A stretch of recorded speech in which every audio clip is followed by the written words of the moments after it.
Lucas capítulo 4, versículo 23 al 30.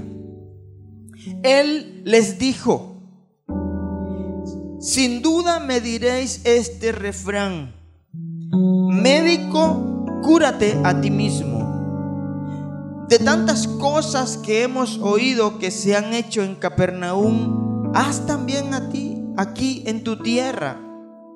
Y añadió: de cierto os digo que ningún profeta es acepto en su propia tierra.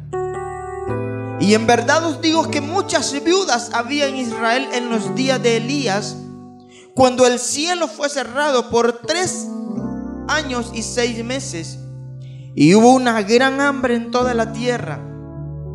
Pero a ninguna de ellas fue enviado Elías, sino a una mujer viuda en Sarepta de Sidón.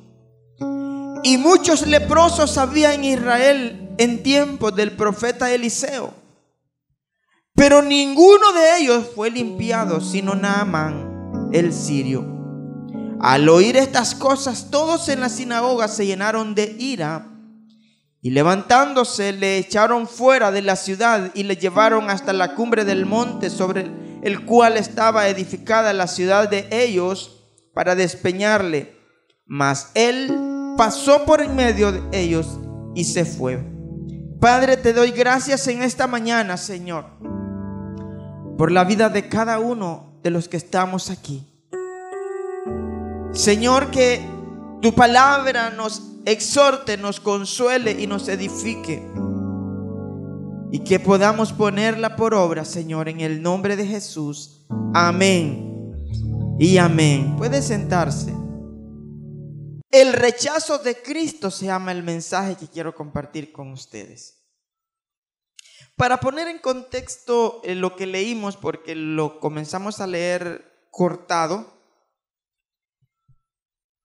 dice que en ese capítulo Jesús recién había venido del desierto. Después de que fue bautizado, dice que fue lanzado, impulsado por el Espíritu de Dios al desierto para ser tentado por el diablo.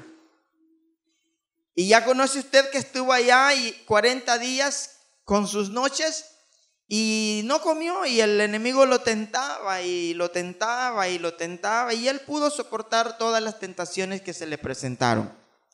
Cuando bajó del monte o del desierto donde él fue a orar, volvió a la ciudad donde él había crecido, a Nazaret. Y allí él, hermano, un día de reposo, un sábado, le dieron el privilegio de leer en el día de reposo. Y le dieron el rollo del profeta Isaías, en el cual Isaías había tenido una visión que está escrita en el capítulo 61. Y él dijo lo que él comenzó a leer. Dijo: el Espíritu del Señor está sobre mí, porque me eligió y me envió a dar buenas noticias a los pobres. Oiga, qué lindo es, hermano, que alguien venga y le traiga a uno buenas noticias. ¿A cuánto les gustan las buenas noticias? Pero la gente, hermano, a pesar de que Jesús les estaba diciendo que había llegado para dar buenas noticias a los pobres, estaban así como receptivos, ¿verdad? Como indiferentes, como: ¿y este quién es? O sea, ¿qué nos va a enseñar este a nosotros? ¿Verdad? Entonces, y también dijo: he venido para anunciarles libertad a los presos. Pero no a los presos que estaban en la cárcel, hermano, en los recintos del gobierno, no, sino a los presos espirituales, porque hay mucha gente, hermano, que anda libre, pero presa. Yo siempre he contado la historia de aquel periquito que decía, le enseñaron a decir soy libre, y solo soy libre podía decir él. Soy libre, decía. Y lo sacaban todos los días a tomar el sol en un arbolito. Y él decía soy libre, porque eso le enseñaron a decir. Así como nosotros cantamos libre, yo soy libre, y con un montón de problemas, ¿verdad? Y una mentira, no está libre, hermano, está cargado muchos. Pues algo parecido a ese periquito. Y un día como usted sabe que el águila, hermano, tiene un ojo tremendo, ¿verdad? Desde muy lejos lo divisó y dijo, ahí está mi cena. Y quizás el periquito lo veía y decía, soy libre. Y lo agarra y se lo lleva. Y él seguía diciendo, soy libre. Pero se lo estaba comiendo el águila, hermano. Hay muchos hermanos en Cristo que cuando uno les pregunta, ¿cómo está, hermano? Bendecido, dice. Uy, en victoria. Pero la verdad es otra, hermano. Amén. Y a esos presos es que Jesús llegó a darles anunciarles libertad de cárcel. Y también le dijo, oiga, fueron 5 cosas que le llegó a dar. Y también le dijo, he venido para devolverle la vista a los ciegos. Quiere decir que antes veían, pero ahora no veían nada. Hay gente que empezó a caminar en el Señor viendo de una manera tan exitosa, hermano. Pero poco a poco se le fue nublando la visión porque llegaron otros a contaminarle, creyendo ser doctos, creyendo ser maestros. Lo engañaron, hermano. Y ya no ven. Andan a tientas como andaban los Gálatas. Que empezaron pero con todo, hermano, en el espíritu. Y ahora andaban más en la carne que otra cosa. Los corintios empezaron así con fuego, hermano. Y de repente estaban peleándose. Eran celosos, eran celosas, hermano. Eran egoístas, eran peleones. Eran de todo. Y Pablo tuvo que decirles, ustedes son carnales, hermanos. Y ellos, ¿por qué nos dice que somos carnales? Porque son peleitistas, les digo.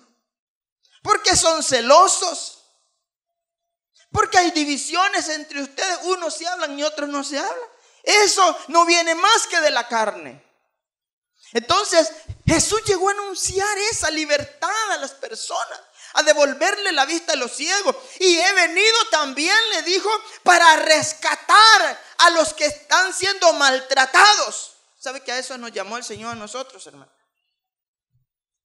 A los que están siendo maltratados he venido a decirles que llegó el tiempo de su rescate. Aleluya. Hermano, si una persona está, imaginémonos nosotros que nos quedamos, hermano, en una isla porque se destruyó el barco, pero viene un tsunami y usted mira venir aquella gran ola y usted dice, ¿y ahora quién podrá ayudarme? Y entonces y de repente, hermano, usted siente que sin qué ni para qué, como a Felipe, aparece en tierra firme.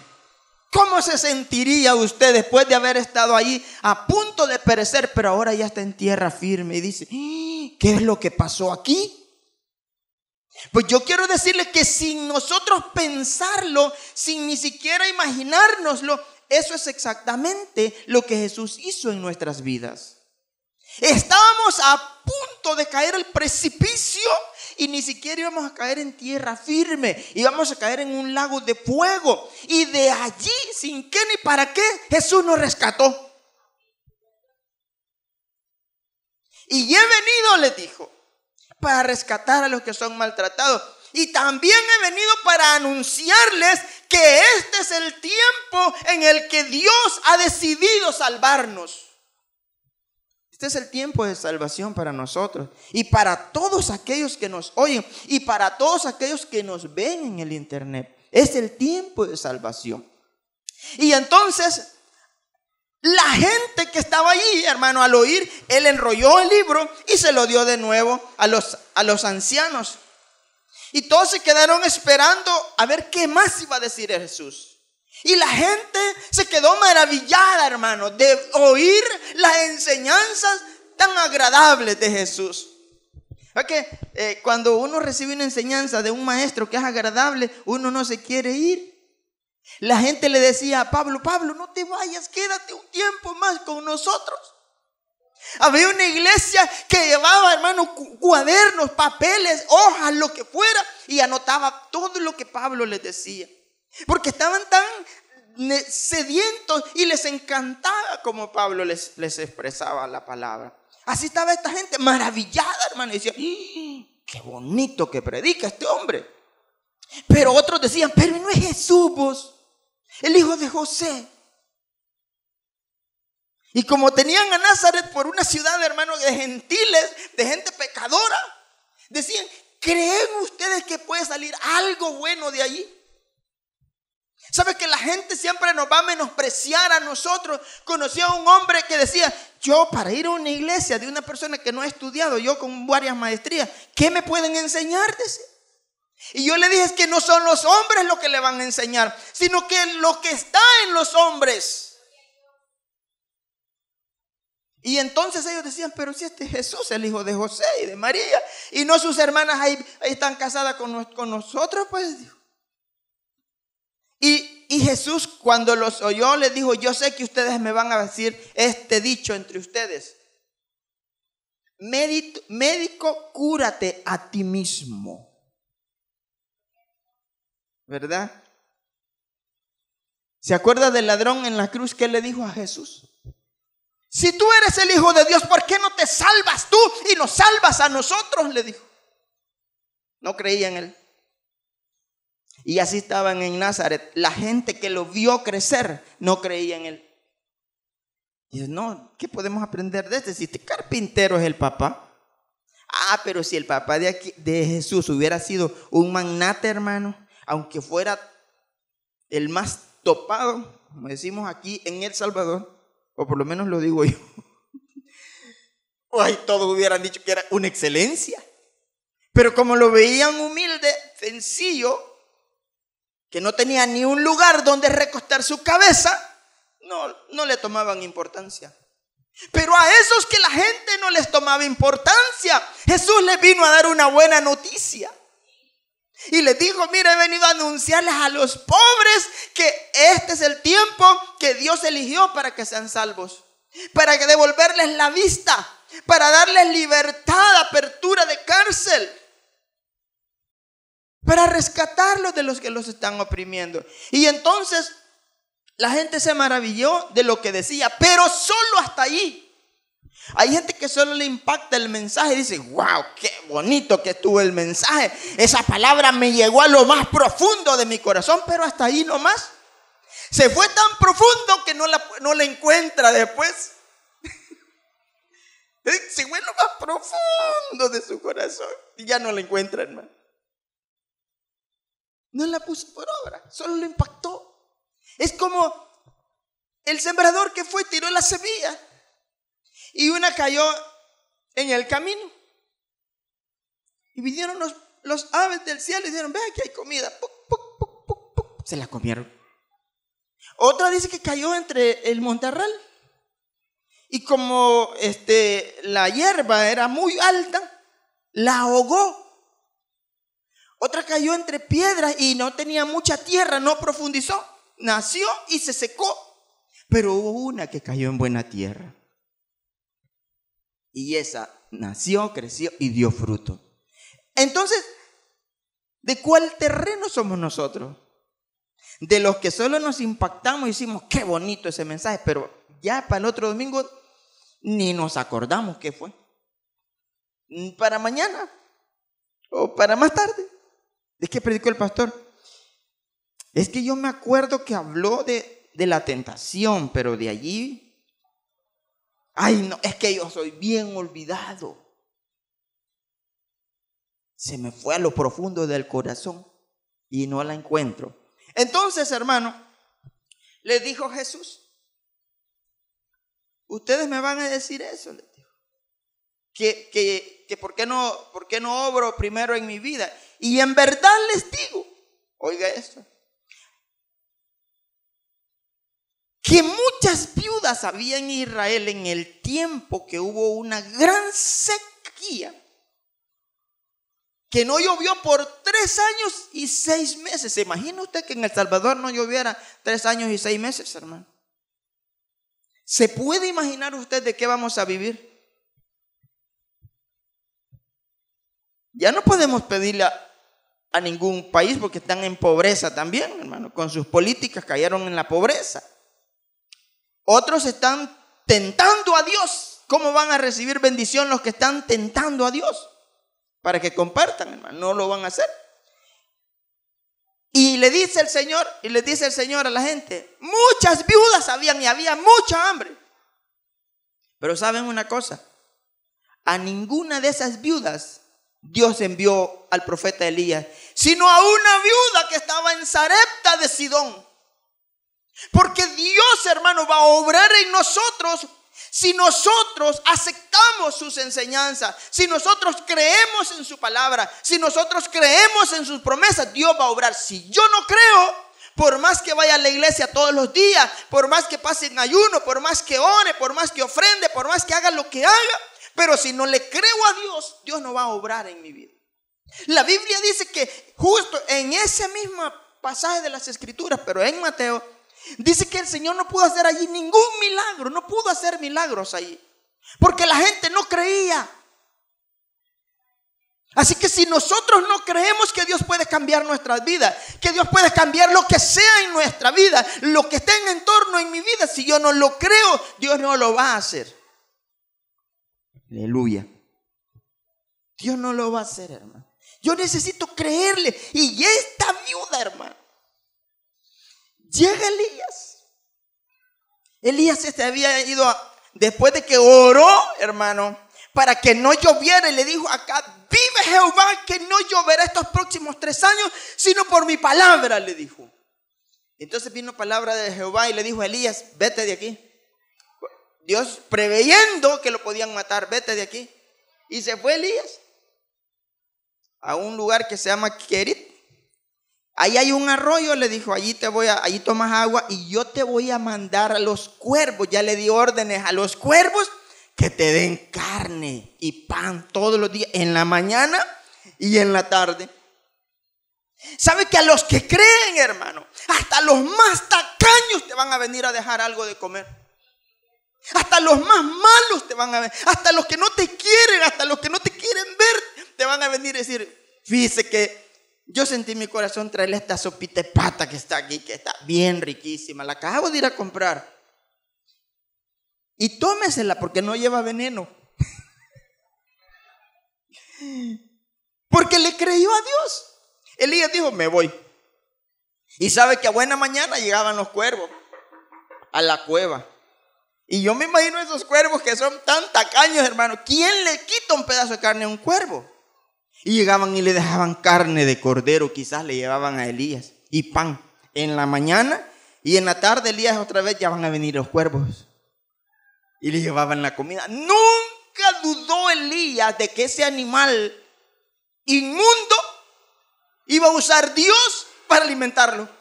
Usted se podrá imaginar que Dios va a usar a la persona más vil y despreciable para bendecir su vida.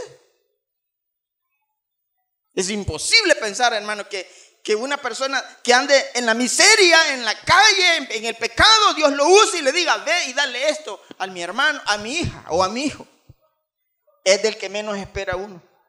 Si a usted le dijera al Señor, mira, van a llegar unos zanates a dejarte arroz y frijoles, ay Dios, diría uno, esos animales que me van a venir a dejar nada. Pues Dios no obra en esas personas. Y se fue Elías. Y otro día le dijo, amaneció sin agua, hermano. Es que a veces, hermano, Dios te está dando y ahí te acostumbraste y no tratas de bendecir a otro. Y de repente Elías se levantó a lavarse la cara y no había agua en el chorro que caía allí. Dijo, hoy sí, se acabó esto. Y Dios le dijo, Elías, levántate y vete a Sarepta de Sidón, a la casa de una viuda que está ahí. Oiga, Dios quiere bendecir a los que creen en Él, pero a los que dudan, dudar de Él es como rechazarlo. Dios no va a hacer nada allí. Y se fue Elías. Dijo, bueno, pues me voy. Y se fue. Y allá estaba aquella señora recogiendo unos chiribiscos para hacer una pupusa. Y llega Elías y le dice, hey, señora, venga acá. Le dijo, tráeme agua. agua si no había llovido 3 años y medio? ¿Cómo es posible que le esté pidiendo agua? Y le dice ella, bueno, pues espéreme, el agua, un vasito de agua a cualquiera se le daba, del chorro aunque sea. Y mire, y fue y le dijo, no, espérate, le dijo, espérate. ¿Sabe qué? Tráeme una torta cocida, le dijo, pero la quiero. Oiga, como que estaba en un restaurante, hermano. Es que los que creen en Dios, hermano, desde su casa pueden ordenar cosas. Pero si no le creemos a Dios, ¿qué vamos a ordenar? Y le dijo a Elías, mira, ¿sabe qué? Tráeme una torta también, le dijo, cocida, pero yo la quiero cocidita debajo de las cenizas, que venga eso así, cosita al vapor, en baño de María, como dicen que cocen algunos alimentos. Y le dice la mujer, vive Jehová, le dijo, que ahorita recogía unos leños para cocer la última pupusa para comer mi hijo y yo y morirnos, le dijo. Está bueno, le dijo Elías, está bueno, mira, le dijo, haz como tú dices. En otras palabras, si se quieren morir, pues muéranse, pero primero tráeme a mí. Aleluya, hermano. Y le dijo a la mujer, esa mujer creyó que ese era un varón de Dios. Es que en los que creen Dios obra. Y solo tenía un poquito de harina en la vasija, hermano, y un poquito de aceite en otro recipiente. Y pasó muchos años hasta que lloviera. Bueno, no más de 3 y medio, ¿verdad? Hasta que llovió. ¿Y qué cree? Comían pupusa todos los días, hermano. Nunca se le acabó. Porque Dios obra en las personas que le creen a Él. Aún en las cosas imposibles, para Dios son posibles. Yo no sé qué cosas en su vida usted necesita que Dios obre. Yo sí sé qué cosas quiero que Dios obre. Y ahora he decidido, hermano, mantenerme firme creyendo que Él no me va a dejar defraudado. La Biblia dice que los que confían en Él no son avergonzados. Y muchos leprosos, le dijo Jesús, había en el tiempo de Eliseo. Oiga, cambió de profeta, pero con la misma línea de fe. Aleluya. ¿Sabe que hay una presencia de Dios bien linda ahorita? Mire, con la misma línea de fe era Elías y Eliseo. Y habían muchos leprosos, mucha gente con necesidades extremas, gente despreciada por la sociedad, porque a los leprosos no los querían en la sociedad, porque contaminaban a los otros. ¿Sabe cuánto leproso hay en El Salvador que necesita, hermano, que visiten, que la iglesia les hable? Pero los tenemos marginados como a los leprosos en Israel, en lugares retirados de la sociedad. Mucha gente hasta cercado ha puesto portones en los pasajes y prohibida la entrada y nadie entra, hermano. ¿Sabe por qué? Por seguridad. Yo no digo que eso esté mal, pero le cerraron el acceso al evangelio. Ya nadie puede evangelizar y hay mucha gente necesitando y nadie. Mi hermana está en una senda privada, ¿verdad? Nadie puede entrar. Ahora que ya la conocemos a ella, vamos a poder entrar. Sí. Y muchos leprosos sabían, le dijo, en el tiempo de Eliseo. Pero a ninguno de esos leprosos, le dijo, Dios lo envió al profeta, sino al sirio, a un gentil. Porque vio en el corazón de Naamán que estaba dispuesto a creer, en que sea renegando como lo hacemos nosotros, pero dispuestos a creer. Y fue allá y él esperaba quizás un recibimiento, todo el ejército de Israel ahí listo para recibir a ese hombre importante, hermano. A los importantes primero se tienen que bajarle el ego para que Dios obre. Y llegó. Y Eliseo ni siquiera lo recibió, lo le mandó a decir, díganle que vaya al Jordán y se meta 7 veces allí. Y ese hombre se fue molesto. Dijo, mejores ríos hay en Siria, ríos limpios, sin contaminación. Y este quiere que yo me vaya a zambullir 7 veces en ese charco. No, dijo. Pero hubo alguien que le dijo que Dios, hermano, sabía que ese hombre tenía un corazón dispuesto a creer. Y le dijo, Señor, si le hubiera mandado a hacer algo más difícil, no lo hubiera hecho usted por sanarse. Y él dijo, en verdad tenés razón. ¿Dónde está el río? Llévenme al río, dijo, rápido. Y 7 veces y salió de allí sano, completamente sano. Pero ¿sabe cuántos leprosos dice Jesús que habían en Israel, hermano? Muchos. Pero ninguno de esos leprosos estaba dispuesto a creer el anuncio que él traía, ni creer en él.